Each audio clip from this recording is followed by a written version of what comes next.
Hey, good morning, friends. Today is Wednesday, April the 9th, 2025, and the time now is 7:28 a.m. So, friends, I want to talk briefly about the ongoing war, and I'm talking about the tariff, the economic war in the world today. Now, friends, I want to talk specifically about the trade war between the United States and China, and I'm talking about the People's Republic of China, America's most prominent competitor. Now, friends, you are watching the playlist series, The Trends and Headlines in Geopolitics, and this is episode 33.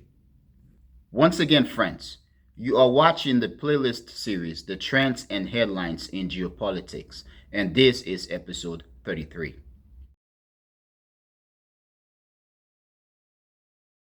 So, friends, we know by now that there is an ongoing war, a trade war, a tariff war. The United States President Donald Trump came out swinging, basically attacking the entire world, imposing tariff on various countries in the world. To that, I can say two things. One is that I believe what Donald Trump did with his trade war, okay, imposing trade tariff on countries throughout the world, I do believe that it is an attack on these countries' economies as a means to destroy these countries' economies and force these countries to capitulate to Donald Trump and to the United States in various ways. But also, Trump, by doing this trade war, okay, imposing tariffs on countries around the world, Donald Trump and the United States intended on looking strong. And I'm talking about projecting strength. However, it seems to me that the United States actually demonstrate or has been demonstrating weakness and fear. And it also appears to me that the United States is broke. Now, friends, yes, the US is the richest country in the world. However, the United States, since the end of the Second World War, has been engaging in lots of wars around the world and unsustainable activities around the world, which, as much as they make America look strong, they add to all of the situation that are now plaguing the United States. The United States is said to have at least a $36 trillion national debt or so. The US is spending excessively on war or wars. So the US and Donald Trump, as much as this trade war, this tariff war was to appear strong and dominant, they appeared weak. Also, friends, as much as the trade war, the tariff by Donald Trump was to appear strong and dominant, it seems as if the US is hiding something. Okay, Donald Trump is hiding something. Now, when you look at what Trump has been doing, Trump has been imposing tariffs on many countries in the world. Even Singapore's prime minister gave a speech recently, and countries around the world, leaders around the world, are basically responding. Of course, the Trump White House is saying that about 70 or so countries have reached out to the White House and to Donald Trump to try to work out a deal. Now, I'm not sure how truthful that is, but let's take the Trump White House, okay, at its word.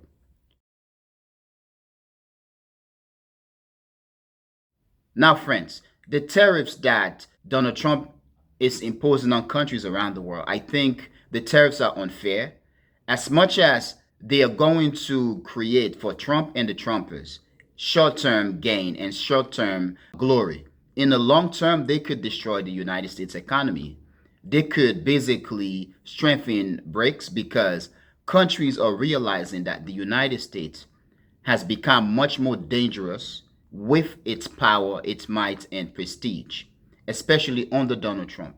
And that in order for these countries to survive, my friends, I do believe that they are realizing that they may want to leave the US's camp. They may want to begin to divest from the United States economic entanglement and so on and so on.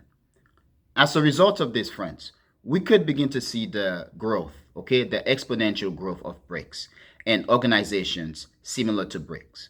We could begin to see the strengthening of regional organizations around the world, whether we are talking about ECOWAS, the African Union, and other African domestic institutions. institutions in Asia, CARICOM, and so on, and so on, and so on. Trump imposed tariff on countries such as Lesotho. At one point in one of his speech, he stated that nobody knows Lesotho, but he imposed a tariff on Lesotho. The sad thing about this, about countries such as Lesotho and other weaker and powerless countries, is that the majority of what they trade with and to the United States, export to the United States, is basically raw material. The United States either doesn't produce what these countries want or need, or these countries cannot afford what the United States does produce. But these countries are in a deal with the United States, or at least prior to the tariffs, where yes, they are able to get some level of surplus with the United States, which also help boost them.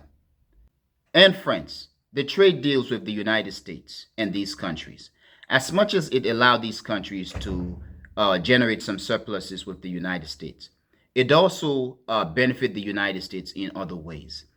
It give the United States, okay, hands in their economics, foreign policies, social domestic affairs. And it enabled the United States institutions, okay, financial institutions, companies, to have access to these countries' market and their resources. So it has been a win-win situation. And Donald Trump now is destroying an economic and a global situation, world order, which the United States has cultivated for the past decades after the Second World War, and which has benefited the United States tremendously. Now, for countries such as Lesotho, it is said that Lesotho's export to the United States total $237.3 million. That's nothing. The fact that Donald Trump would impose tariff on such country just because it has little surplus or it export $237.3 million to the United States. It says a lot about Donald Trump, the Trumpers, and what the United States is becoming. And this, I believe, is going to backfire. Now, friends, I do apologize for deviating. The main important thing that I'm going to talk about in this program is that Donald Trump and the United States are imposing an additional 50% tariff on China and a total of 104% tariff on China. It is very interesting. The Chinese are saying that they are not going to back down. They are going to fight Trump all the way to the end. But in terms of the tariff, as much as Donald Trump, the White House, and the Trumpers may be happy, the truth here is, and as many prominent observers and commentators on international relations and on the domestic and foreign affairs of the United States have been commenting on, these tariffs are going to backfire on the United States and they're going to hurt the average American. For example, from 34 to 50 and then now 104% tariff. That means that if Americans were buying a laptop, an Apple laptop for $1,000, with the 100% tariff, basically now they're going to be buying that Apple laptop for $2,000. If Americans are supposed to be buying or have been buying like a jar of petroleum jelly for $5, now with the tariff, they're going to double that. They may be paying $10. So this is going to hurt the United States. But to me, what I think the United States is doing is the United States is showing or throwing tantrum.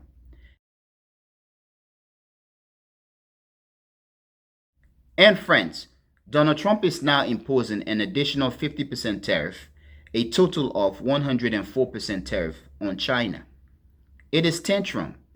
To me, it kind of feels like the movie Schindler's List. There is a scene where the young lady, the Jewish lady, who is the maid or who was the maid for Amon Goth, talking to Schindler, she did stated that he beat her because she threw away the bones after he had eaten, and she threw away the bones. But also when she asked him, why are you beating me? He went ballistic and he beat her more and stated that now I'm beating you because you asked me why I am beating you. This is also the same thing about slavery in the United States, where white plantation owner or the system in general, slave masters, white people, got angrier and went ballistic at black people just because black people resisted what they had been doing to black people. It is the same, at least to me. Donald Trump came out swinging. He imposed 34% tariff on China. The Chinese then imposed a 34% tariff of their own. And now Trump is giving them ultimatum, which ended basically today. Trump gave China an ultimatum to basically repeal its 34% tariff. And the ultimatum has expired. Now, starting today, Wednesday, April the 9th, Donald Trump is imposing an additional 50% tariff, a total of 104% tariff on China. I think in this case, it makes the United States look weak. And for China, the fact that China is seeming to be the only country that is coming out swinging at Donald Trump and the United States, in the long term, it makes China looks stronger. Now, I don't know how far the Chinese are willing to go with this, but if the Chinese decided to impose another 50% of their own and a total of 104% tariff on the United States as a reciprocal act, I do believe Donald Trump is going to escalate more and the Chinese are going to escalate.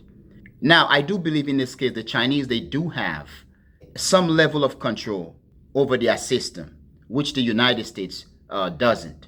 So in this case, the Chinese are going to be able to maintain calm in China, while for the United States, when the economy begins to go ballistic, Americans are going to go ballistic at Donald Trump, the White House, and potentially on the Trumpers and all those who voted for Donald Trump. So this is very interesting, but I do think it is foolish for the United States and Donald Trump to impose tariffs on the rest of the world and on China in the manner that the US and Donald Trump have been doing, only to impose, after making a threat, an additional 50%, totaling 104% tariff on the Chinese. But as much as this makes Donald Trump, his White House, his administration, and the Trumpers happy, in the long term, it is going to backfire on Donald Trump, the United States, his White House, the administration, and so on and so on and so on.